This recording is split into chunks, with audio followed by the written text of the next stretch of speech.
Good afternoon, ladies and gentlemen. I'm Robert George. I'm the former professor of jurisprudence and director of the James Madison Program in American Ideals and Institutions here at Princeton.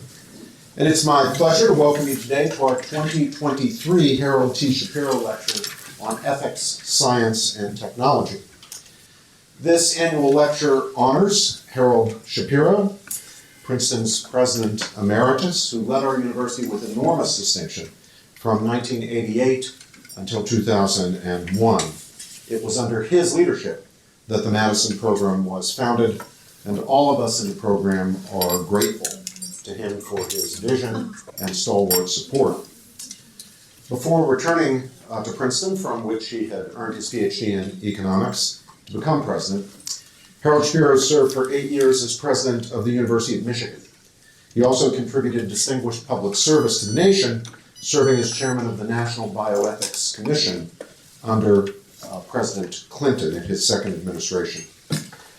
For those of you who may be joining for the first time, if you'd like to learn more about everything we do in the Madison program, events like the Shapiro Lecture, please visit our website at jmp.princeton.edu, and you can follow us on Twitter at Madison Program. On our website, you can sign up for our newsletter, subscribe to our Madison's Notes podcast, and learn more about our upcoming events, both virtual and in person, and we continue to have an active program online as well as in person. We are simply thrilled to be welcoming as our 2023 Shapiro Lecturer, Professor John Tasioulas, who will be addressing us on the question of artificial intelligence, ethics, and the right to a human decision. Professor Tasioulas is the inaugural director of the Institute for Ethics and Artificial Intelligence and professor of ethics and legal philosophy and faculty of philosophy at the University of Oxford. He holds degrees in law and philosophy from the University of Melbourne in Australia and a DPhil in philosophy from Oxford University, where he studied as a Rhodes Scholar. He's held visiting appointments at the Australian National University, the University of Chicago, Harvard, and the University of Melbourne, as well as the University of Notre Dame. Professor Tasioulas has acted as a consultant on human rights for the World Bank and is a member of the Internal Advisory Board of the European Parliament's Panel for the Future of Science and Technology. It is truly a privilege to have Professor Tasioulas as our Shapiro Lecturer. Please join me in welcoming him to Princeton.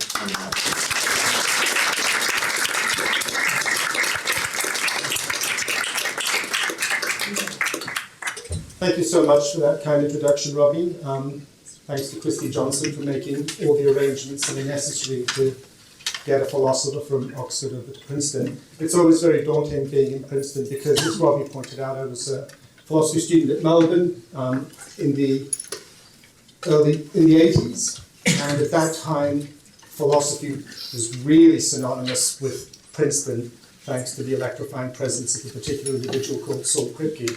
So it's always a great privilege to be here because of the great tradition you have.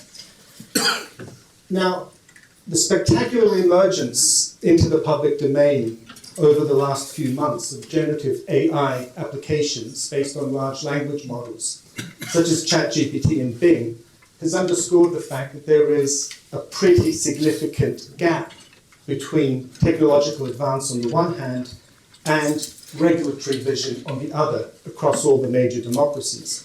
Now, of course, this gap between technological advance and regulatory response is not an uncommon phenomenon in the history of technology, but it has particular significance in the case of artificial intelligence because of the potentially radically transformative nature of those technologies. So where do those technological advances come from? There are three main sources. First, the massive growth in computing power. Second, the availability of huge amounts of digital data. And third, the emergence of powerful algorithms based on machine learning. And those sources are driving the technological advance. But those of us concerned about the existence of a lag between regulation and technological advance would have to then ask the question, well, what's going to drive our understanding in terms of regulating these technologies? I think it was Edmund Burke who said he didn't have any pretense to originality in ethics because Christ had basically figured everything out. I'm going to suggest that we need a perspective drawn from Aristotelian ethics, that is the best kind of framework. And that's a superior framework to the two sorts of frameworks that are usually invoked in elaborating the regulatory vision. One kind of framework that's very common is the utilitarian framework that is concerned with maximizing overall welfare. And it often has an economic analog because the maximization of overall welfare is often thought to be something that can be pursued simply by maximizing GDP.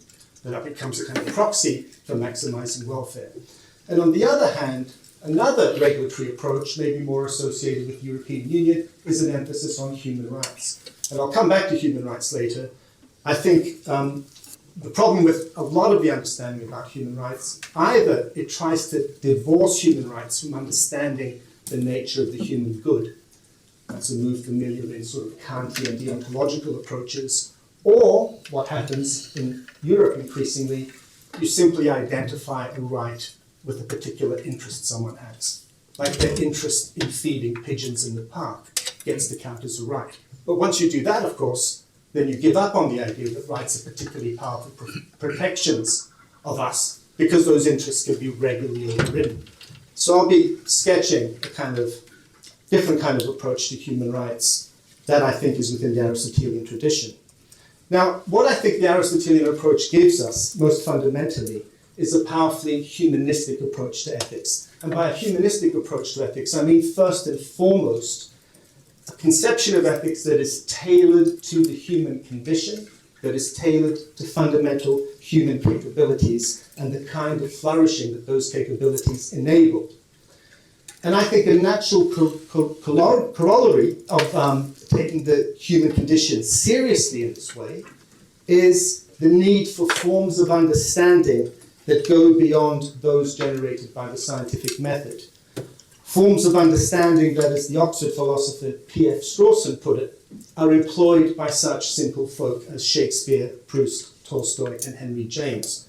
So a humanistic ethics acknowledges the arts and humanities as vital sources of ethical insight, all the while recognizing, however, that ethics itself is not first and foremost an academic discipline. It's not first and foremost a branch of philosophy, for example, but rather an inescapable dimension of human existence.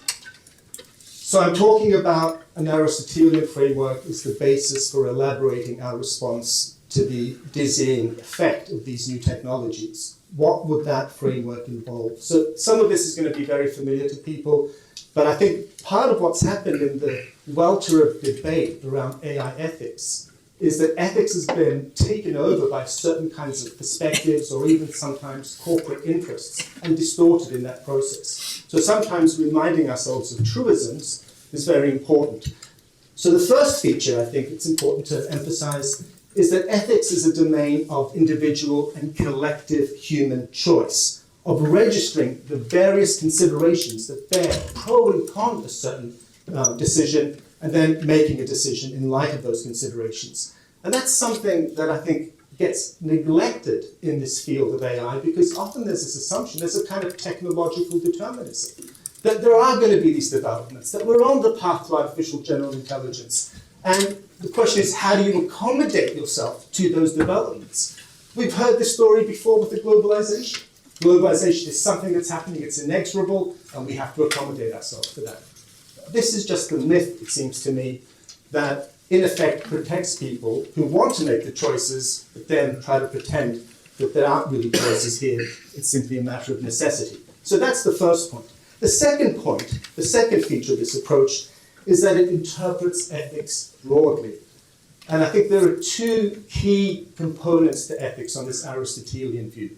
One is that in order to get anywhere with ethics, we need to have a pretty substantive and rich conception of what it is to have a flourishing human life. What it is that makes life go well for a human being, what it is that makes life go badly for a human being. And the second point is we need to draw on that conception to elaborate a morality that tells us what we owe to others, what we owe to fellow human beings, to animals, to nature, etc. So essential to ethics on this view is some conception of what it is for humans to flourish. I think, again, you might think that's a truism, but it gets ignored. So we had at Oxford recently the brilliant Demis Hassabis, the founder of DeepMind, and he was talking about the AI system he's created, AlphaFold, which is able to articulate the structures of proteins in a matter of, probably days, something that would normally take a PhD researcher 3 years to do. Okay? And using these structures, you can then address various problems from creating various vaccines to address malaria, protection of the honeybees, dealing with plastic pollution. And when he gave this lecture, he talked about all these potential benefits that his system could produce. And then he said, now I'll get to the ethical questions. Right? As if somehow the ways in which a technology benefits us is in itself an ethical question. And part of the difficulty here is this then gets framed by people in the tech industry by saying, there's a conflict between technological progress and ethics.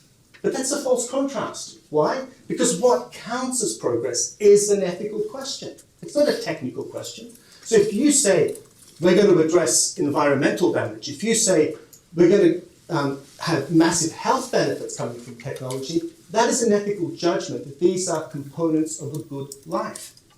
But increasingly, you get that taken off stage, and instead ethics is seen as a bunch of restrictions on things that then have to be traded off against this kind of progress. Similar thing, white paper produced by the UK government on AI recently. It's called a pro-innovation approach to AI regulation. What's the point of having AI? Answer, innovation and growth. And ethics is something that maybe constrains us in going for innovation and growth. The point about innovation and growth is they're not intrinsic values. You could have economic growth out of all sorts of quite horrible industries. You could allow them to flourish and they generate a lot of money. But we don't allow them to flourish because we don't think there's any value in that. So again, the tendency to avoid the question, what's the good of these technologies? Because you pass it on to say, it promotes economic growth. But that's not ultimately a satisfactory answer. Economic growth could only be a proxy for some general values. It can't be a value in itself. The third feature is that this Aristotelian approach encourages us to think of regulation or ethical regulation in a broad sense. The reason I say this is often when I talk to very smart people, they think ethical regulation means self-regulation by corporations.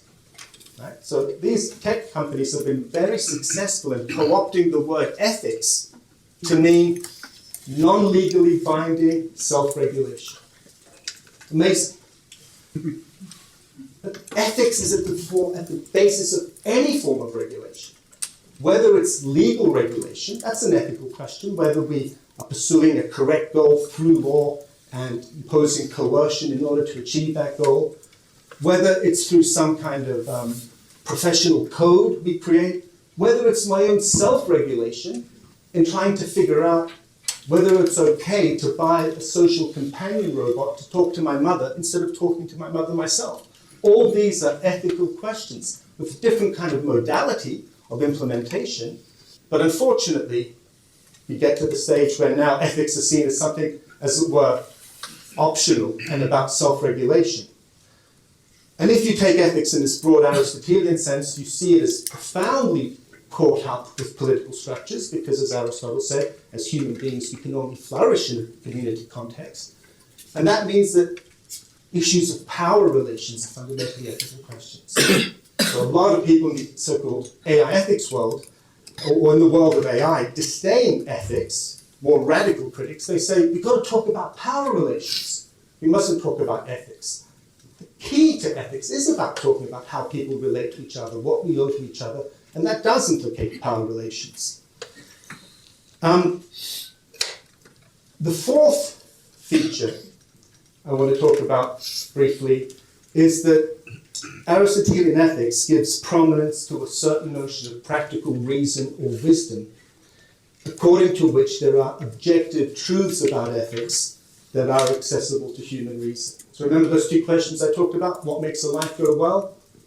What do we owe others? The Aristotelian approach says that's a matter for reasoning. It's not simply a matter for what preferences you happen to have or what conventions have been built up in your society. So in other words, reason governs both the determination of the ends of conduct as well as the appropriate means that we should adopt towards those ends. And Aristotle has a particular understanding of human well-being as fundamentally about exercising these rational capacities, exercising the rational capacities we have to regulate our judgments, so we judge correctly what's worthwhile, to regulate our emotions, so that we feel the right kind of emotion for the right kind of object. We take pride in something that's worth taking pride in, as opposed to something tawdry or cheap, and in regulating our actions. This is really important in one way because it goes back to the very definition of intelligence in artificial intelligence. Artificial intelligence, workers in that field operate with the concept of intelligence that doesn't allow for the possibility that you can be intelligent about what's worth pursuing and the moral constraints on pursuing that thing. So that's why we have people in AI saying, I'm really worried about super intelligent machines of the future that will wipe out the whole of humanity because they're aiming to maximize the production of paper clips, and that's their objective, and maybe they've discovered that the most efficacious way to maximize those paper clips is to wipe out all human beings. So that's a super intelligent entity, something that has no understanding whatsoever of moral requirements. So, if you did have a super intelligent being on an Aristotelian conception, the problem would take a completely different appearance, because that being would have to be sensitive to what's worthy of pursuit and the constraints on pursuing it. But this is simply disallowed because, as it were, the notion of intelligence has been tailored to what not humans manifest, but what machines might be capable of. The final thing to say very quickly is this. The Aristotelian approach is not fundamentally either liberal or democratic. Right? Now, I think, as someone who is both a liberal and a democrat, I think you can, from Aristotelian premises, formulate a defense of liberalism, a version of liberalism, and a defense of democracy. But it's not fundamentally either of those things. And I think that's very important for the following reason. We're now in a situation where any serious regulation of AI and the potential threats that it poses cannot be operating purely within a domestic jurisdictional context. It has to be at some level global. And I think Aristotelian ethics, with its emphasis on virtues, with its emphasis on basic human flourishing, probably offers us a more sort of realistic common ground with those other countries that we need to get some sort of agreement with, like China and Russia, that are straight out democratic liberal approach. So I think that is also a feature that is very valuable. And part of this would be to dissociate liberalism from democracy, because I think Josh Ober, the great Stanford political theorist, is absolutely right to say there is a more fundamental notion of democracy that itself is not liberal. So, as I foreshadowed earlier, I think this Aristotelian approach confronts two kinds of competitors. One is a kind of utilitarianism, and a lot of people in AI lapse into this utilitarian approach because utilitarian mindset basically replicates many of their intellectual skills. So what does utilitarianism say? It says something like, say, take a preference-based utilitarianism. The right thing to do is to find out what people's preferences are, right? That's an exercise in data collection, and then to maximize for the fulfillment of those preferences. So it's very easy, if your repertoire is fundamentally about data collection and some maximizing function, to think, well, surely the same methodology must apply in ethics as well. I think that there are huge difficulties here. They're very familiar. One of them, of course, is the Aristotelian would say, utilitarian is right to say that you can't really do ethics without some notion of human interests, of what makes life go well. But they make two mistakes. One mistake is many utilitarians are drawn to a subjectivist view of what makes life go well. So they say life goes well if you have pleasurable experiences and you avoid painful ones. Or they say life goes well when your preferences are satisfied. Okay?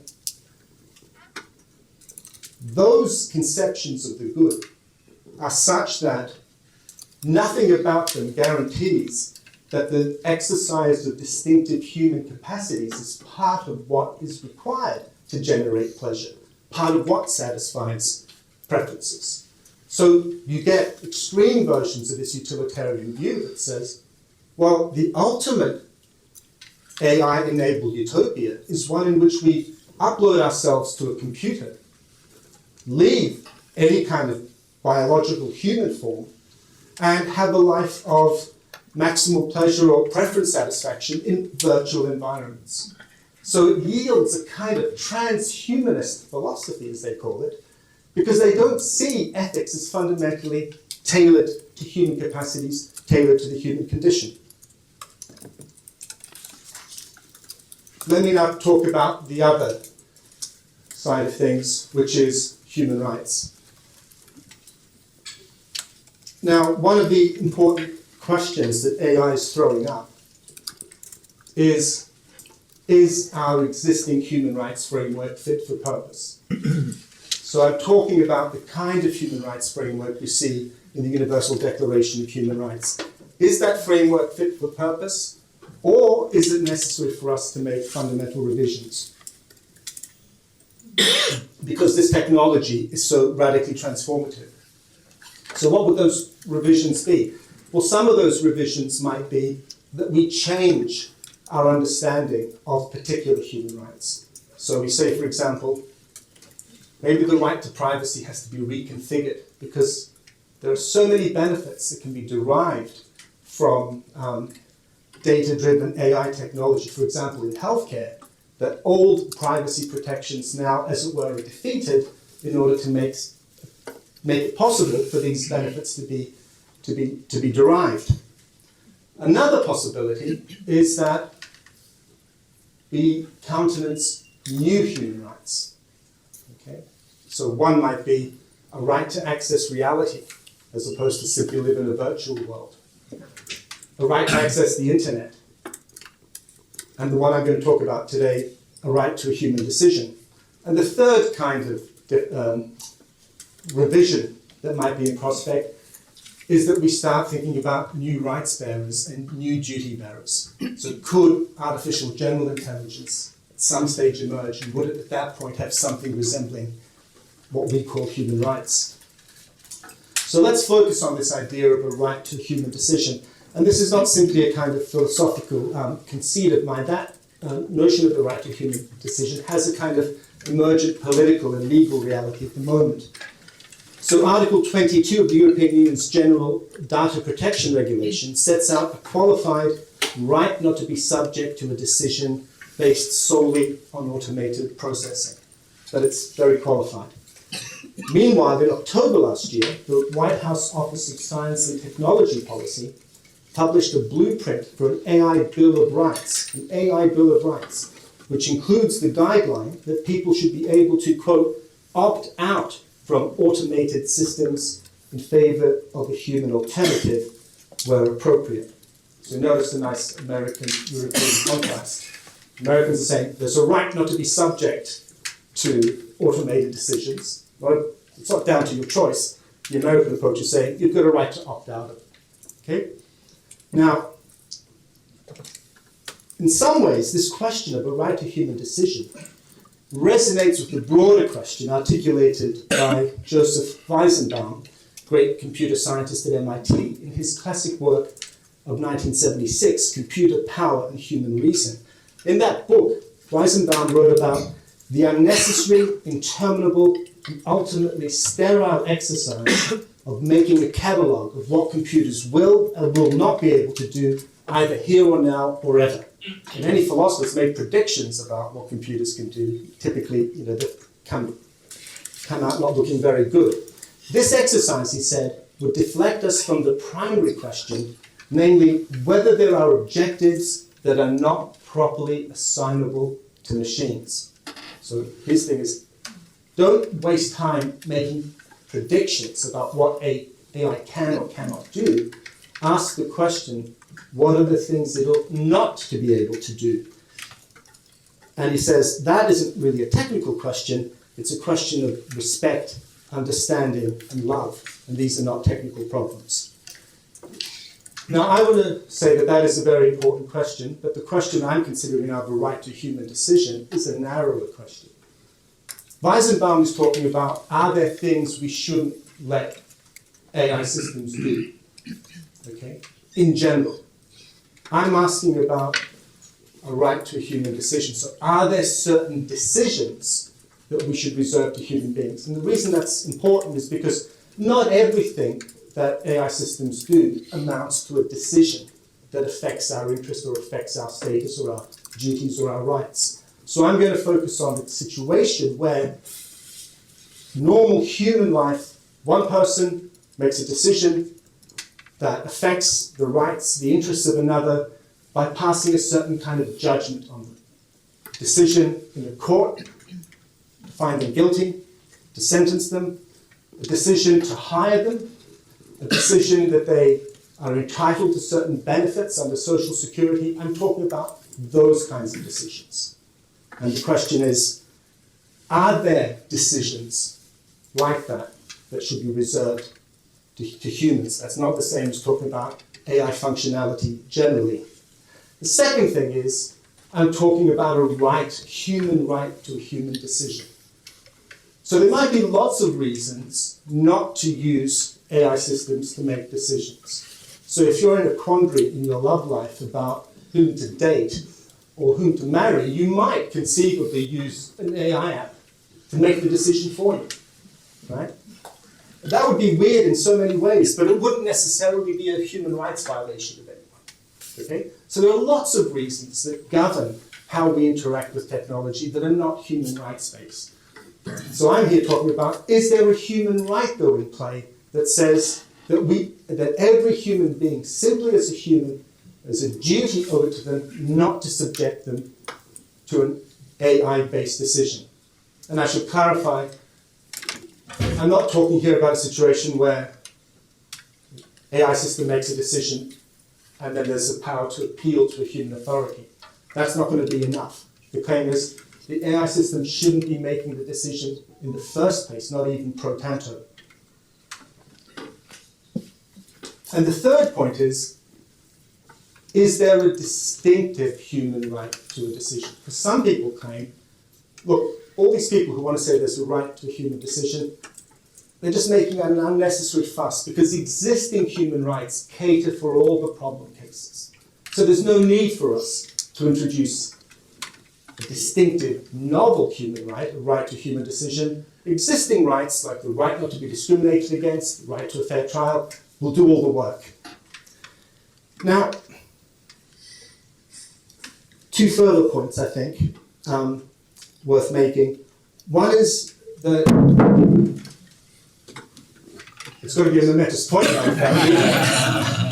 One point is that I'm not saying here that there is an exceptionalist right to a human decision, that there are no cases where we should be subject to automated decision.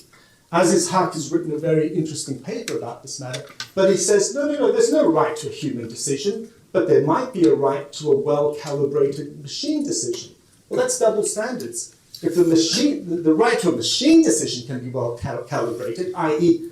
limited to those situations where it's okay to have machine decisions, equally, the right to a human decision can be well calibrated. So the question then becomes, what are the domains, if any, where there is this right to a human decision? And again, the second point I want to make was, we can think of this right either as simply excluding machines from making decisions. We could also think of it as giving an option to someone to opt out of a system where the machine makes a decision. I'm going to focus on the first, the harder task of saying it excludes the making of the decision. Now, before we go into the details of this, there are some people, and this is, again, as I said, it's part of an ongoing debate amongst human rights people. Do we need to change the human rights system to accommodate these new technologies, to respond to them effectively? And some of them are quite conservative. They push back against the idea that we should change human rights to respond to these new technologies. So one line of argument is quite abstruse. It sort of says, human rights don't change, they're the same. They're the same throughout human history. Human rights are rights that humans have simply in virtue of their humanity at all times and places. So how can there be new human rights? Okay, now I think if you want to define human rights in that kind of atemporal way, then be my guest. I haven't really got an objection to it. But then the Universal Declaration of Human Rights probably doesn't really contain human rights on that definition, because it's very hard to see how a Stone Age caveman has a right to a nationality or a right to fair trial or a right to adequate health care. Okay, so I have a different view of human rights, which is they can evolve over time as our capacities evolve, as the constraints that bear on us evolve, because human rights involve obligations, and what we're obligated to do depends in part on what's feasible for us to do, and what's feasible for us to do partly depends upon our level of technological advancement. There's another less theoretical, more pragmatic form of pushback. Some people say straight out, we mustn't open up the question of which human rights we have, because we live in a populist and authoritarian era, and if we open up this question, we'll actually make a retrograde move rather than a positive move. We'll actually lose rights we currently acknowledge. Another version of this, slightly more sophisticated, by human rights lawyer Hurst Hannon in his book Rescuing Human Rights. He says, look, all these people trying to add new human rights, think about the people who framed the Universal Declaration of Human Rights. They had a clear vision, and the world is far from achieving that vision. Why add further objectives now to that vision? You're simply diluting it. My problem with this view is it's too pragmatic. Basically, the people who framed the Human Rights Declaration presumably had principled reasons for including those items in the list of human rights. Well, those same principled reasons could now demand that we include further human rights. Right? You can't just say there's an arbitrary cutoff at this point because I fear the political consequences. There's a third reason why a lot of people resist the idea of new human rights, and that's because they say existing rights can handle any case you could throw at me. I don't need to bring in new human rights because existing rights can handle all the problems. All the problems that you, John, think will be addressed by the right to a human decision, they're actually addressed by existing human rights. We don't need extra human rights. Now, this is a very common view, but I think what underlies it is a huge fallacy that has become now very common in human rights thinking. So to give you an example, there was 2020, I think, the Human Rights Committee brought out a general comment on the right to life. And in this general comment it said, oh, the right to life, that's actually the right to a life with dignity. And the right to a life with dignity includes right to work, right to healthcare, etc. All the socioeconomic rights that were in a different treaty get to be incorporated in the right to life. Equally, right to health is interpreted. This is the standard interpretation. The right to health includes the right not to be tortured, because being tortured obviously impacts your health. It includes the right to democratic participation, because people who don't have democratic participation can suffer health deficits. It includes the right to a job. It includes the right not to be discriminated against. It basically includes the rest of the Universal Declaration of Human Rights. Now, you can imagine that lawyers might have their own particular purposes for expanding rights in that way. But once you go down this path, what basically happens is you've surrendered the idea that you have a list of human rights. Because in reality, you just talk about one right that incorporates all the others. Politically, it serves a certain kind of function, which is it enables judges to say that something that is actually legislation by them is already covered within an existing human right. Okay? So it kind of facilitates a form of dishonesty and violation of the rule of law. So I think we shouldn't go down that path. We should understand that there are distinct human rights, that the right to health is a right to certain forms of health care. That's different from the right not to be tortured. Okay, but now you might say, but if you now make this move, how are you going to show that there's this further right, the right to a human decision? Because surely a lot of the cases that concern us would be cases where, for example, the automated system will act in a discriminatory way or in an unfair way. And then, in addition to that concern, that you can just accommodate all these concerns that I'm going to suggest under existing rights, there are powerful arguments made by people for having automated systems make decisions. And there are three in particular. One is an argument from consistency. So I'm sure many of you will know the book by Daniel Kahneman, Oliver Sibony, and Cass Sunstein called Noise, A Flaw in Human Judgment. And noise, according to the authors, is the idea to be contrasted with bias. If you're biased, you're systematically wrong in a particular way. So you always systematically favor white middle-class people. Noise, on the other hand, is making judgments that are all over the place. It's unwanted variability. And an individual person can show unwanted variability in their own judgments. So the judge that is very harsh before lunch, but then lenient after lunch. There's variability there. And then there's variability across different judges. And one of the powerful examples they give is the US asylum process. They say, at one extreme, there's a judge who admits 5% of applicants for asylum. At the other extreme, there's a judge who admits 88%. So the claim there is there's a special kind of injustice when this level of variability within the system. And the claim is that if you have an algorithmic method, this will be avoided. As Sunstein puts it, an algorithm with identical source code will not produce a different result in identical cases. So human judgment, by contrast, will inevitably be plagued by this phenomenon of noise. So consistency is one argument. Another argument, of course, is efficiency. So in these examples and in the subsequent discussion, I'm going to focus mostly on one kind of decision-making, the one I know more about, which is legal decision-making.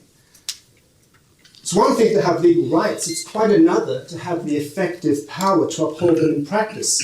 And one of the great stumbling blocks to upholding our rights, apart from lack of legal knowledge, is the expense of accessing the legal system and delays approaching Dickensian dimensions to which legal systems are prone. In India, for example, the backlog of legal cases is 30 million. In Brazil, it's 80 million. And that's leaving aside all the cases that were never initiated because of lack of knowledge and the prohibitive cost of litigation. No wonder the OECD estimates that only 46% of the world's population lives under the protection of the law. And there are thinkers on law and tech, like Richard Susskind, who say, look, AI systems hold out the prospect of much faster and much less expensive justice for people who at the moment are locked out of the system either through delay or just not being able to afford to get into it. The final argument is a more speculative one. It says, in principle, AI systems could make decisions just as good as a human judge. Okay, so it's an argument not from consistency, not from efficiency, but from the content of decision. Okay, so UCLA law professor Eugene Volokh talks about a legal Turing test. Surely, he says, we can imagine a setup where you give legal problems to an automated system. If that system produces decisions that to a jury of experts seems just as good as human decisions, then why wouldn't we use that system? Especially if it's much cheaper, it works 24 hours a day, doesn't have any football team that it supports, so it doesn't get depressed if a team loses. Why not use it, he says. We're not there as a technical matter, but if we ever were, wouldn't that be a powerful argument for having that system? So, of course, one possible response at this point is to say, look, now we're getting into the realms of fantasy. We don't have any AI system that remotely can do what Volok is describing.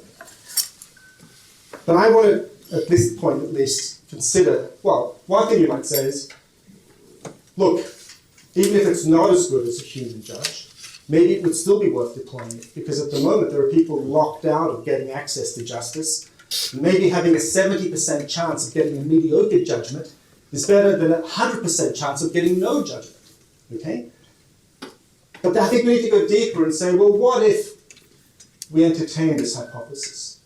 What if we entertain the hypothesis that we could have an AI system that produced decisions as good as average judges, or even as good as good judges? And this is basically what Volok argues. He says, look, we have to have an outcome-focused approach. He says, consider the output, not the method. What matters is the result, not the process.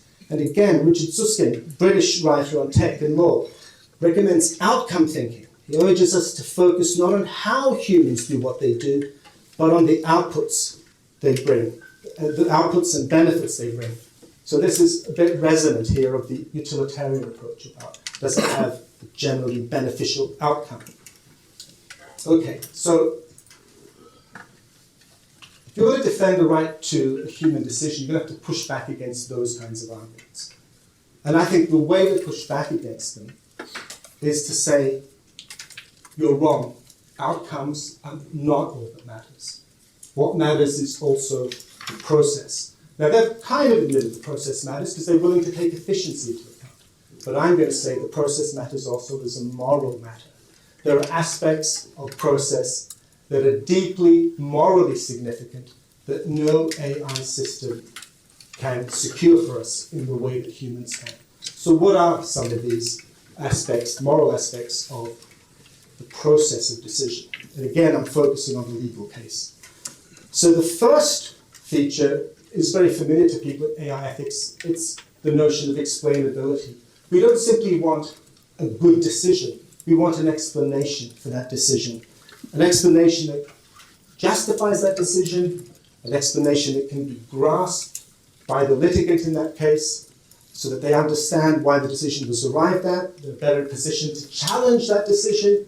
They're also assured through the explanation that their own counter-arguments were listened to and somehow taken into account, or at least responded to. But if we think about AI, and in particular the deep learning style of machine learning that depends upon establishing statistical correlations between data, explainability is threatened in various ways. So one of the ways it's threatened is the people who create these systems often don't fully understand how they arrive at the outcomes they arrive at. So if they don't understand how they arrive, it's impossible for a litigant to understand what was happening. And actually, the opacity of these systems seems to increase as their decisional power increases. As the legal scholar Emily Berman has pointed out, the more complex and powerful an algorithm, the more opaque it is likely to be, with the result that we face a trade-off between explainability and correctness of decisional outputs. Second problem is, even if there is an explanation and it's accessible, it's not just that it exists, but it's accessible to a minimal degree to a litigant, there's still the further question, is it an explanation of the right kind? Is it the sort of explanation that justifies the decision? Doesn't merely tell us causally how the decision came about, but justifies the decision. Classic example here is the AI system that was able to discriminate between wolves and huskies. Okay? And it was very successful in doing this. but apparently it took as a determining factor whether there was snow in the picture. The presence of snow was absolutely crucial to its making that classification. So yes, there's an explanation there, but none of the justificatory kind. Now equally, there is an AI system that's used to predict the probability of success in US patent litigation. It's a system called Lex Machina. And apparently its success, it has a higher level of success in predicting the outcome of patent litigation than patent lawyers. Okay? But its predictions are not based on past judgments in law reports, but rather on data about over 100,000 past cases and features such as, wait for it, the names of the judges, the law firms and their lawyers, the nature and value of the claims, and so forth. So all these things enhance the ability to predict correctly, but not in a way that justifies the decision. So you could be using it to get an adequate decisional output, but not for the right reason. And again, it's not just that we want a justification to be provided. I think we want a further thing for that justification to be the thing that led the judge to reach that decision. Okay? Now, this is a certain view, I want to call it an Aristotelian view of human life, which says, yes, judges in making decisions can be motivated by the correct reasons for those decisions. Of course, there's another tradition in American jurisprudence, the American legal realist tradition, that basically says, actually, it's not reasons that determine what judges do. It's things like what they had for breakfast, how their football team went, etc. So there is that more reductive view of human nature. And I'm not saying that judges are paragons of reason, but what I'm saying is a certain kind of process is possible in the human case that is simply foreclosed in the case of AI. All right, so let me try to be a bit quicker. Second feature, I think, over and above explainability, because you could get around the explainability problem to some extent. I think these are just technical challenges. They're not necessarily insuperable difficulties. But I think answerability starts becoming an insuperable difficulty because what we want is not just a decision that is explained to us, the explanation gives the right reasons for the decision. I think we want something else. We want someone to take responsibility for the decision that's been made, whether it's right or wrong. When I edited recently a book on the philosophy of law, I chose as the cover a painting by Georges Rouault called The Judges, Three Judges, which portrays these judges as very grim figures. Like, it's not a great job advert of being a judge. Rouault, who was a great man and a friend of the great natural lawyer Jacques Maritain, said, and it's interesting because he specialized in painting judges, also prostitutes and circus performers. And he thought there was a commonality between those three types of people, which is they somehow stand outside ordinary life. And he says, if I've painted them as very grim figures, it's because of the compassion I feel for someone whose job it is to stand in judgment over other men. Okay? And I think this is actually a very powerful point. It's an important but painful service that judges have to perform. It's not just that they're going to deliver a resolution to the case, but they have to take responsibility for that in a way that is, in some senses, quite terrifying. So one of the examples I like to give here is a British psychologist called Mandy Gami. She works with a lot of offenders, and she put to them, would you like to be judged by a human being, or would you prefer to be judged by an AI system that didn't have the prejudices, the biases, etc.? And she said, I'm amazed to discover that they want to be judged by a human. They prefer, she says, the human touch. Whereas she said, I would obviously prefer to be judged by the automated system. Well, I think sometimes, as Aristotle said, the person who lives in the house maybe has more knowledge about the house than the architect who designed it. I think it's also true that maybe these offenders have more knowledge about the values relevant to the criminal justice system, having experienced it at the sharp end.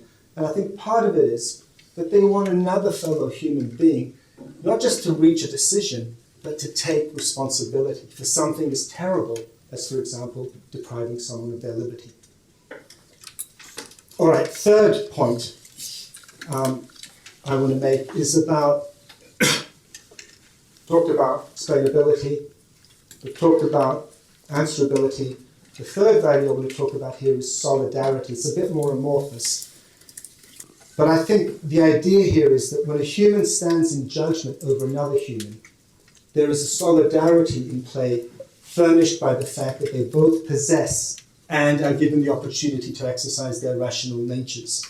So in the case of legal adjudication, where that's compliant with the rule of law, this takes a particularly vivid form. Legal officials reach a decision on the basis of their commitment to the application of legal standards. And ordinary citizens are able to anticipate how officials are liable to impinge on their activities by means of their own corresponding rational grasp of those same standards. So the exercise of the capacity for rational autonomy possessed by the officials dovetails with the operation of the same capacity on the part of citizens.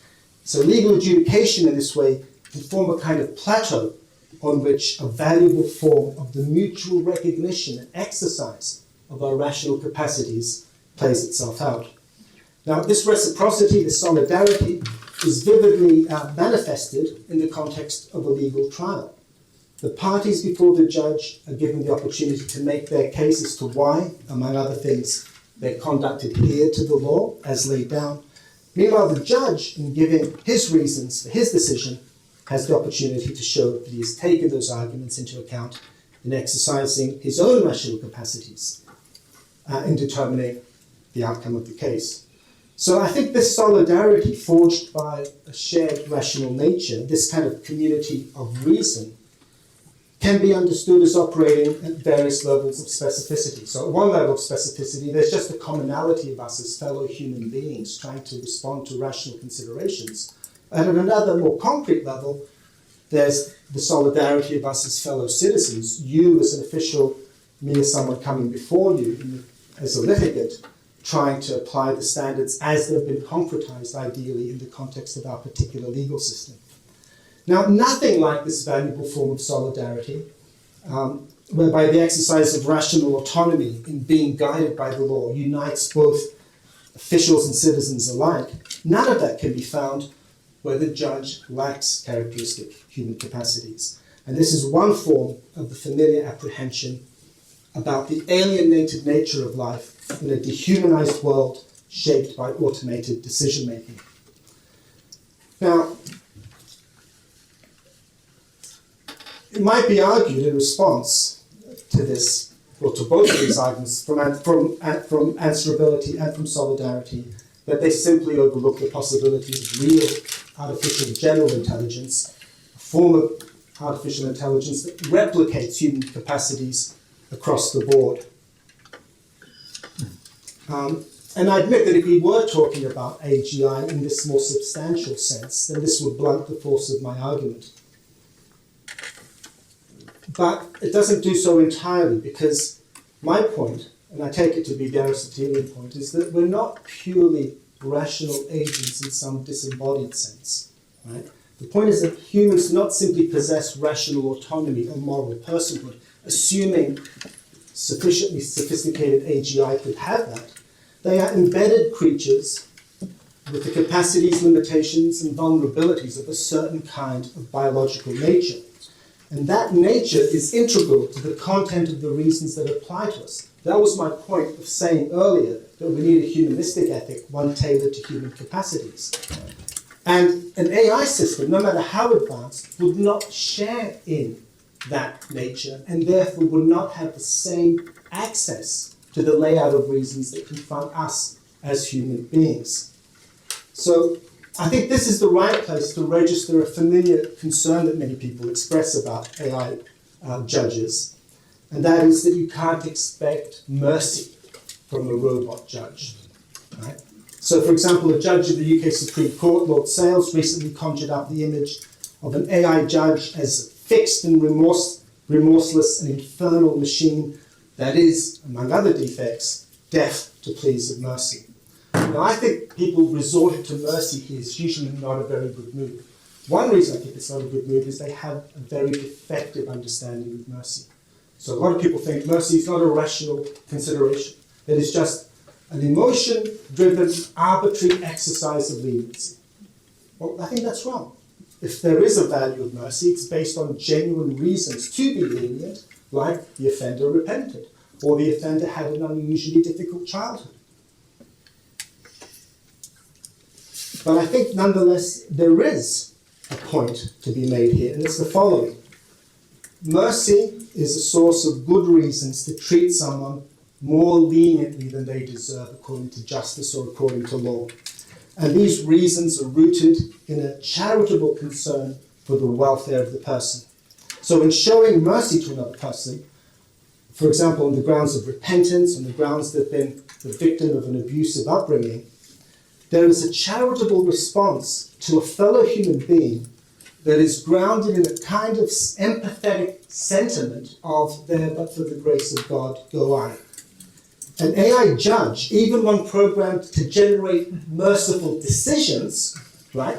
He will show leniency in the case of repentance, the AI judge, right? He'll give you the reduced sentence, but it wouldn't be able to participate in that empathetic sentiment since they don't inhabit the shared human condition that it presupposes.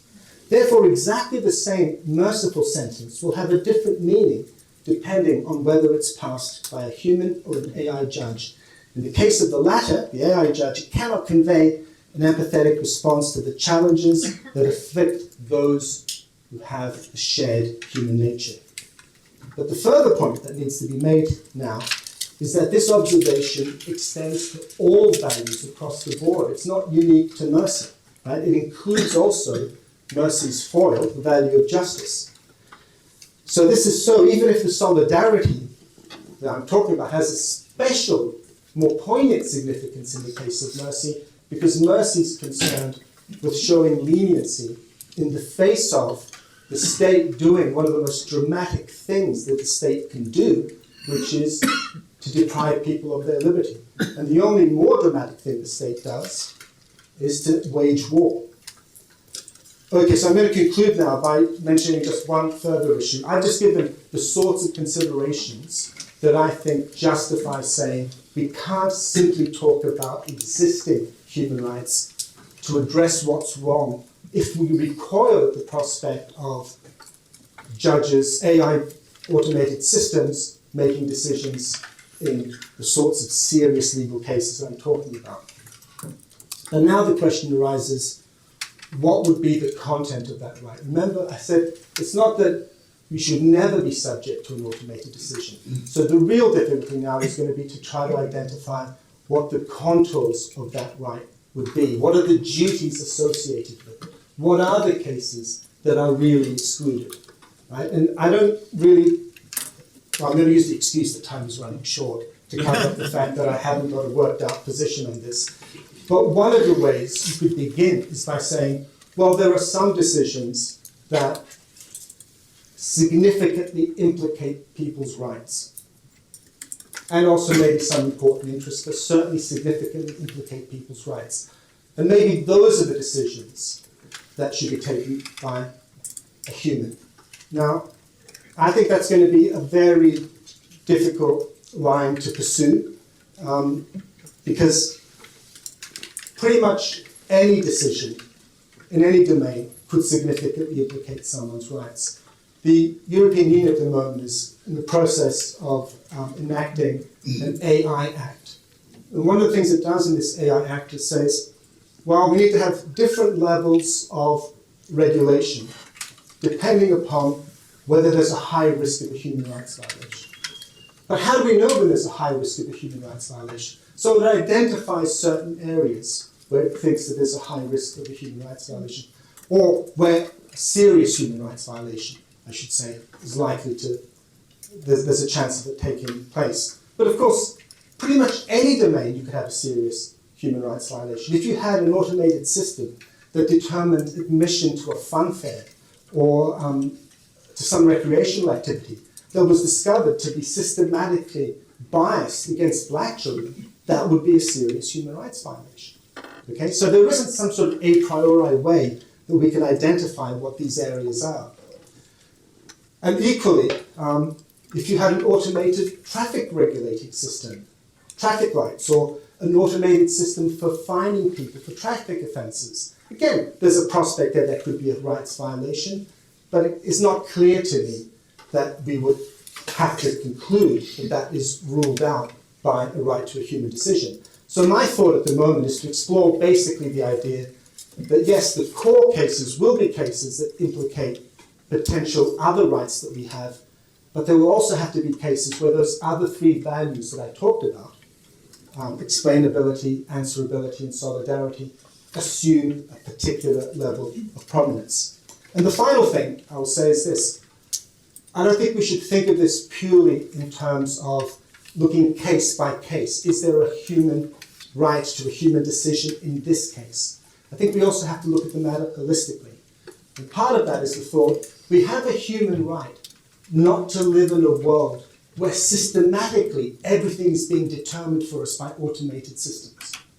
So part of it is going to be not just an assessment case by case, but a more holistic assessment of, am I living in a world where there's sufficient explainability, sufficient answerability, and sufficient solidarity? And that's a matter of drawing lines between different kinds of decisions, and if enough of them fall into the domain of exclusively reserved to humans, that right will be fulfilled.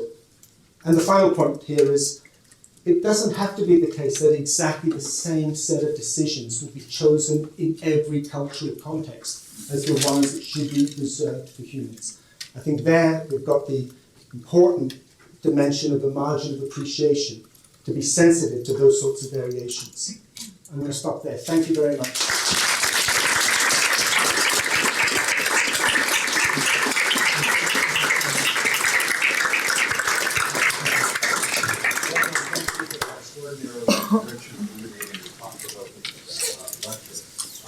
I have some questions of my own, so I suspect my fellow faculty members have some questions. But we have a tradition here in Madison of giving priority to student questions first. And I know we have not only our undergraduate students and our graduate students, but also some high school students. So all of you are now eligible, all of you who are students are eligible to ask your questions. Would anyone like to open it up with a question for Professor Tasioulas? Yes, sir. Why don't you say your name and direct your question to the professor? Hi, my name is Zach. I'm a freshman hoping to study politics. You mentioned it very briefly at the beginning when you're mentioning how the role of humanities and literature has played in developing, human moral frameworks. So one of the things that's most concerning to me personally about AI, you see with ChatGPT, you also see it with photo generating technology, is that it could replace the human, just human ingenuity in arts and culture. And I think, if I'm not mistaken, the UN Charter on Human Rights contains a right to the participation in cultural activities. So how would you see the Aristotelian framework applying to human creation of works of literature, of art, and of genius? Great. Yeah, it's a great question. So you're absolutely right. It's little known that the Universal Declaration includes a right to science and culture. And that also raises that interesting question, well, what is the right to science and culture? Isn't it already encompassed in freedom of expression?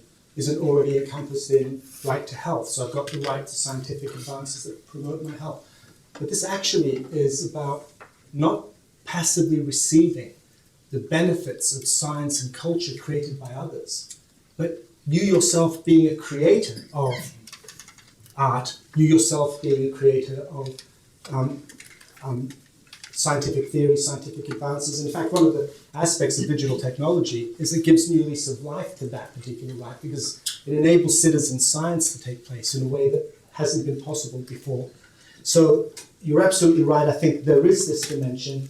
And I think, again, you could do a comparable sort of argument for the artistic domain to the one that I put here. I think Hilary Putnam had this example. What if an ant arbitrarily walking along the beach, if its little footprints create something that looks just like the Mona Lisa? Has it created work of art? And do we accord that the same kind of significance to Da Vinci painting the Mona Lisa? Right? So the answer would be, now if you take Bollock, look at the outcome, don't worry about the process. And then that raises the question for you. What's the value of creativity? Is it a certain kind of artifact was produced and you can find value in that?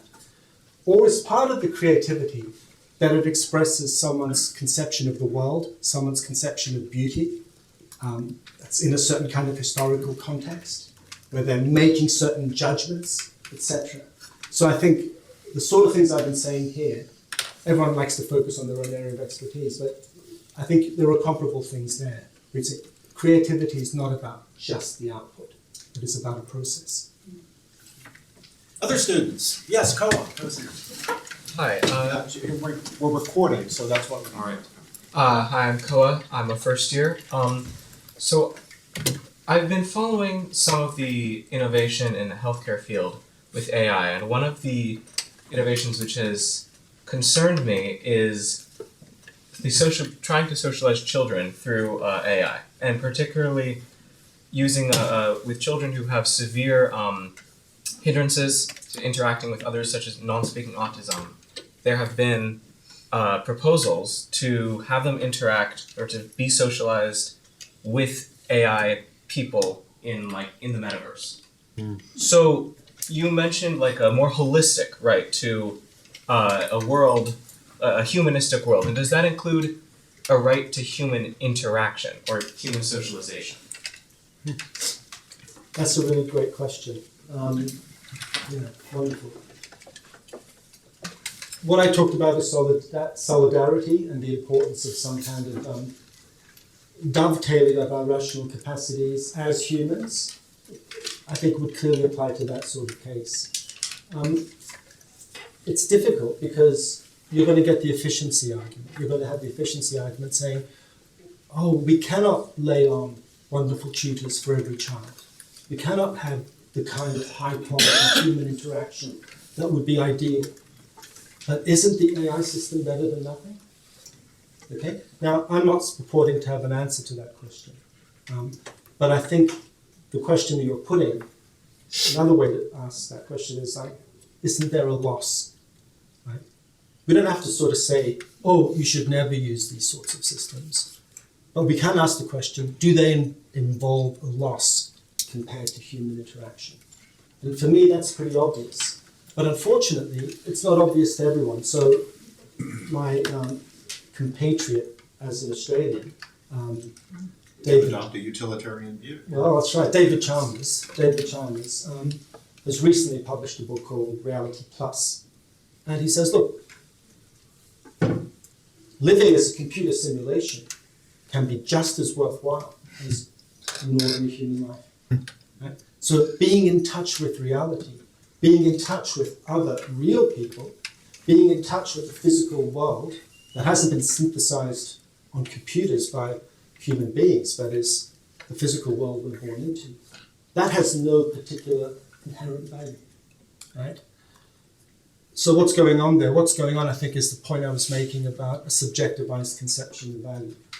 Right? So what the locus of value just is, I have certain kinds of experiences, and it's kind of a matter of indifference whether I'm really looking at a beautiful landscape in the physical sense that we know, or whether I'm looking at a synthesized one in this computer simulation, right? So but instead of asking how these technologies can be made to serve genuine human values, there's a pressure to change our values so that these technologies can be seen to serve them. And part of that pressure is just simply business, and that's how you make a profit. But part of that pressure is ideological. Right? I don't think Dave is trying to make a lot of money by putting forward this line, and he wouldn't be writing philosophy books. He was in that business.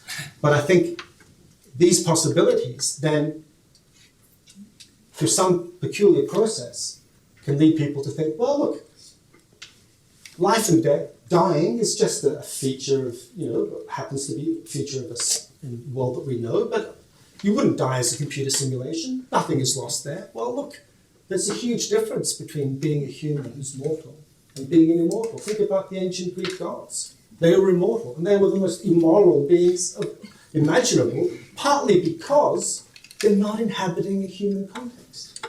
But there we have Dave saying, well, it doesn't really make a difference. It's a matter of indifference, really, whether death is in prospect, whether there's a history, whether you're really engaging with the outside world. And my suspicion is something similar is happening there. We have a tool, and we try to adjust our values to validate the tool. Other students, yes, up here.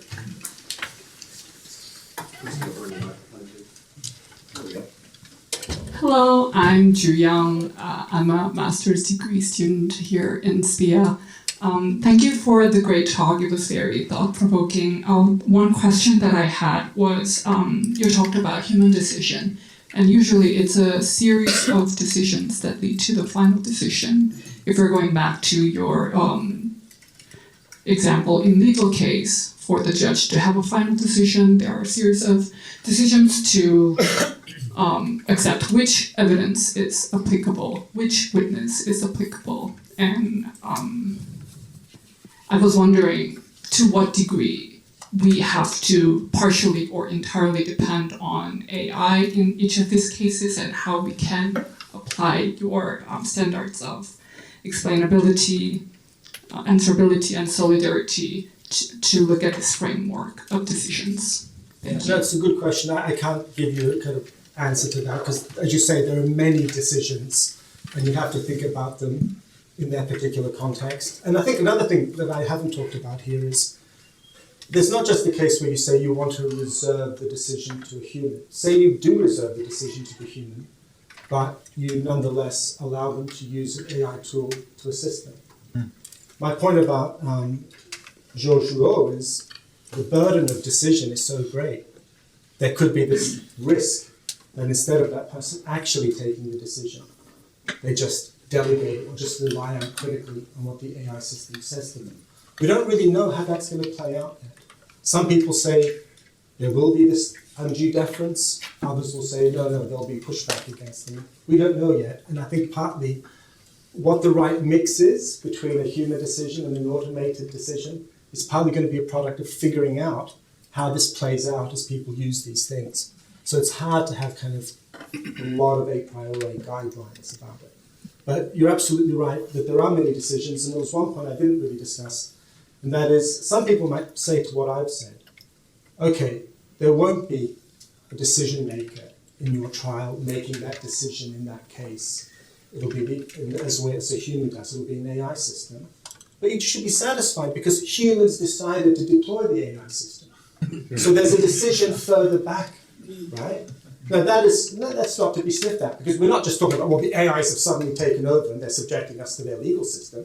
No, we humans will have decided. And I think one of the interesting questions here is the difference between that systemic decision, we will deploy as a society AI systems, versus the other decision, which is the decision in my concrete case. Is it enough that the communal decision to deploy the system has the features of solidarity, explainability, etc., in some way that mitigates the fact that the proximal decision maker doesn't have those qualities? But you're right, there's a whole nest of decisions, for sure. Next question. Yes. Hi, my name is Luke. I'm a junior in philosophy. I was wondering, we talked about this problem of, are there potentially decisions that we shouldn't reserve to artificial intelligence systems? Maybe I missed this when I was writing my notes down, but I guess who do you think should make the decision as to the answer to that question? Is it a democratic question? Is it, is it just a matter of government getting more involved in the field? I was just wondering kind of how is that question even answered? Yeah. So my own view is that it's ultimately a democratic question. I really worry about the tendency to think that all these questions here, because they involve something as complicated as this new technology, that those questions have to be resolved by experts. I think, the best work that I know on the relationship between democracy and human rights at an empirical level is by Catherine Sinkink at Harvard. And her argument is, if you want to secure human rights, the most important thing you need to do is institute a democratic system of decision, right? As opposed to the great tendency to think these are two fundamentally oppositional forces, right? So one of the things we need to think about is how we enable serious democratic decision-making. Serious democratic decision-making is not people voting their preferences. It is forming a conception of what the common good is, how AI fits into that. This requires giving them a lot more literacy about this new technology.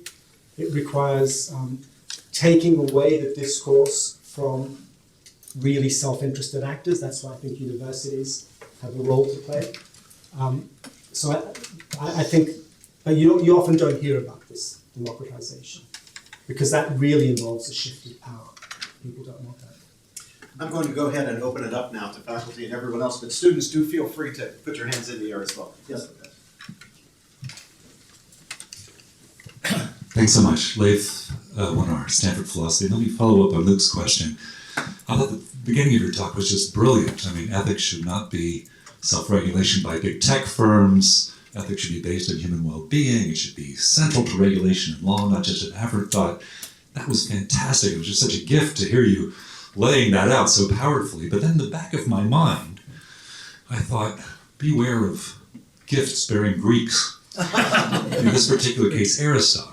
I mean, you were pretty hard on utilitarianism with the standard objections, but there's standard objections to Aristotelianism too, right? Flourishing is the exercise and characteristic of human activities, but gratuitously inflicting pain is a characteristic of human activity, and so on. Those kinds of objections are well known. The best known objection to Aristotelianism is cultural variability. Aristotle had quite a different list of virtues than we do, and it's not just because of technological change. He seemed to have very different values. And as your talk went on, I got a little more worried, because you presented as a feature, not a bug, that Aristotle was not a liberal Democrat. And you said, well, that's good, because after all, the whole world is going to have to decide on the laws and regulations we come up with for this tech. And so it sounded at that point like it was going to be not only the Americans and the Europeans, but the Brazilians and the Saudis and the Russians and the Chinese who were coming together and deciding on what is a flourishing life and mixing their practical wisdom together to figure out what are the ends and what are permissible means to try to get those ends. And then I was worried, because there's a lot of cultural variability there. And then there was your usual brilliant philosophy until we got to the judicial stuff and answerability, responsibility, solidarity. And that sounded very particular. I mean, it sounded like you. It sounded great, and I loved it all myself. But are we really thinking that there's going to be that level of specificity across cultures? When you think of the people in the Chinese government making decisions about what human activities are worthwhile with their extensive surveillance state and their data collection and so on, and what means are practicable? Or is that within the margin of appreciation that you mentioned at the end? How is it really democratic decision making? As you answered to Luke, what is the global regime to figure out what these human rights are supposed to be like? What's that process like? Could you tell us more? Yeah, there's a lot there. I think the first thing to say is, and I admitted this from an already long talk, having an Aristotelian framework is not signing up to everything that Aristotle ever said. Okay? So there are going to be important variations, developments. So one variation would be that there is, in common with many other philosophers, great moral philosophers, a lack of pluralism. So there's an understanding of an objective notion of the good, but not a sufficient understanding that these objective goods can actually be manifested in a plurality of ways. Okay? So thank God there is something for philosophers to say over and above simply repeating existing Aristotelian wisdom. But that, I think, is within the spirit. Aristotle himself, as you know, developed a theory whereby the good life was on the one hand, the sage contemplating these eternal truths, but on the other hand, there was this idea of the engaged citizen. And so that's a kind of unresolved tension in the theory. There isn't just one way of life that's the best. There are these two images. And I think one of the beautiful things about understanding other cultures is it shows you that flourishing can take these multiple forms. So I would say you need to have a significant introduction of pluralism into the Aristotelian theory. And that's one of the reasons I'm optimistic that a form of liberalism could be justified on Aristotelian premises once you take pluralism sufficiently into account. That then gives autonomy to choose amongst plural pathways a certain significance, and that's the beginning of liberalism. So that's at the level of abstract moral theory, but I think your question is also at the level of global governance, okay? The way I see Aristotle fitting in there is, I guess, people differ about this. So one of the reasons people moved away from Aristotelianism is the thought that there's just too much variation on what the good life is. And let's retreat to something else that provides a firmer foundation and greater consensus, right? But when I think about what these other things are, they don't seem to me to fit that bill, right? So someone like Tom Nagel, talking about his understanding of human rights, and says, well, human rights don't come from protecting human interests. It's totally non-Aristotelian. They come from protecting a certain kind of human status, and that human status fundamentally includes a right to pornography, a right to engage in hate speech, etc. You know the famous article. And the Eastern Europeans who came there after the fall of the Berlin Wall were mystified. What has this got to do with human rights? You're talking about a right to access pornography. We're talking about people not having their civil liberties being respected, etc. So my view is, what's going to furnish more of a foundation is something like an understanding that health is a basic good, that facing up to the risks and dangers of life, like courage, is a basic good, that friendship, loyalty, I think these are replicated across cultures. Freedom? Yes, freedom as well. And then there's going to, but of course we're not, but of course there's going to be variation and there's going to be error. There's going to be a mistake. And I think this is one of the beauties of international law rightly understood. People talk about the global liberal rules-based order. It was never liberal and never could have been liberal if it was going to work, right? It had to penetrate to a deeper level. And what I'm saying is, yes, I'm all for democracy. That's my ideal system of government. I am a kind of liberal. But it's not necessary to begin there when we're doing global governance. There is a deeper level. And then one would hope that just as the English took many centuries to grow towards painfully liberal democracy, you can't parachute that stuff into other countries or enforce it at the end of the barrel of a gun. Next, yes, sir. I'm going to give you the, John. Thank you. My name is Robert Karp. I'm a retired pediatrician. I was on the faculty at SUNY Downstate where I ran the children's clinic. And I'm going to give an example of how this has worked so effectively, AI, and two, where it's been disastrous. One relating to your question. I was a resident at Cornell Medical Center, which includes the Memorial Sloan Kettering.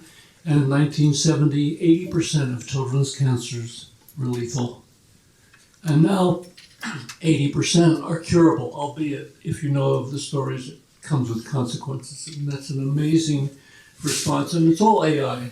No longer do doctors say, well, I had a patient who, it all goes to algorithms of such, of how you will treat this patient. And this goes to a number of other diseases. The misuse comes from our thinking that we understand the data that's coming in. For example, early there was a phase where it had to be included somebody's racial background. So you had to include that they were black, without realizing that being black meant a whole subset of social structures that really were what it meant to be capital B, black, as opposed to, say, someone from South Asia who might be black. It just is the whole social construct, and that is no longer used. And the other relates to your question. One of my absolute strict requirements as director of the children's clinic at Kings County was that every child with a neurodevelopmental condition, including the autistic spectrum, fetal alcohol spectrum, all the others, had to see a human being. They were going to get the care according to an algorithm that you get so much medication for this, and you go in and you get your pills and go home. but they had to be seen by a human being. And without that, they would not have agency. They would not be able to take control of their own problem, because that's part of therapy, to take your own control. And of course, the limitation there is we do not have universal health care here. Now, I've had students and residents from Australia, and they deal with American health care, and they say, how can you do this to each other? It's cruel. John, did comment, or did you want to comment? We were very lucky to have a fantastic Labour government in the early 70s that brought in universal healthcare. But it's just one of these things that it's just down to brute luck in some ways. I think your point is a very powerful illustration of the fact that I've talked about a tip of the iceberg, cases where you want to exclusively reserve decision to a human. But the more sort of standard case will be, how do we integrate the human and the machine together? And that's going to be very different across different domains. One of the things I found actually very helpful about this was thinking about analogies between law and medicine and disabilities. And I wrote a paper recently where it goes back to Plato's laws, where he's talking about the nature of being a good doctor. And it's exactly what you said. There must be agency on the side of the patient. There must be some kind of mutual recognition, what I was calling solidarity in this paper. And how that plays out in medicine is different from how it plays out in law. Values are the same, but the implications are different. So I think that is the real question. How do we integrate these things in a way that pays respect to the values I've been talking about? That's the deeper problem. Thank you. And we have time for one more question. I haven't looked on this side of the room. Are there any? No? No? Yes, sir. Thank you. My name is Warner Graff. I'm a local resident. I think I'd like to make an observation as my understanding and then have you clarify. So, my understanding of AI is that it's analogous to the ant walking into the form of a Mona Lisa. You have innumerable lines of code, it's algorithms, and multiple AI bots can come up with different, results because those algorithms differ. They're at different levels of development, and most importantly, there are filters that are put on top of those algorithms, which is the human element, which is inside, which is why we have this, chatbot having an essay about Biden versus Trump. They're completely different. They're not fair, right? They're different. All right. The question of the judicial system. The Americans believe in negative rights. Soviet Union believes in positive rights. You guys in Europe are kind of in the middle. But our Sixth Amendment says that we get a fair trial with a jury of our peers. Yes. Our 14th Amendment says we have due process. And there's no black box of AI that can be a judge or a jury. But just in our own laws, we recognize that my logic might be different than his and hers, and as a result, we have 12 people on the jury so that we come to a mitigated, and hopefully more just response. And so you would have to have multiple AIs because there's not one big Westworld AI out there, right? And they're all filtered and they're all different levels of development on their algorithms. So I wouldn't want an AI that's more driven towards positive rights or even, communal health care. I mean, you don't have a right to health care in the American system because it conscripts other people to pay for it and to act on your behalf. That's not a right. A negative right is you have the right for free speech, So is my observation of AI analogous to the way that you look at it? And what is your thought about the multiple AIs out there and how you would incorporate them into a judicial system? Yeah, that's a very good question. It is analogous. So I do agree that AI systems don't have an understanding of the world in the way that a human decision maker would have, which is why they make egregious mistakes that a human would never make. Just by altering a few pixels on a photograph, you can get it to classify a cat into a skateboard. No human would ever make that mistake. So I agree with you about that. I think the jury trial thing is a very interesting example for the sort of argument I've been putting. Because we don't necessarily think that the reason for having a jury trial is that lay people will necessarily come up with the correct answer, more likely to come up with the correct answer, than if we had a bunch of professionals. So there are people who say, look, it's complicated cases of fraud, etc. Why get a jury which is just drawn off the street, as it were, as opposed to getting one composed of people who are experts about financial matters? And I think the issue there isn't so much about having diversity. I think the issue is just we want fellow citizens to be engaged in this process, right? And that will never be replicated by the AI system, I think. That's just a different order of value that just doesn't come into play because they're not our peers in that way, right? But, yeah. Well, unfortunately, President Emeritus Shapiro could not be with us this evening, but I love the thought, absolutely true, that he would have been thrilled with the rich and deep and illuminating lecture that Professor Tasioulas gave us, and with the half hour of serious, intellectually and morally serious discussion that followed. And for that, we have you to thank as well. John, please join me.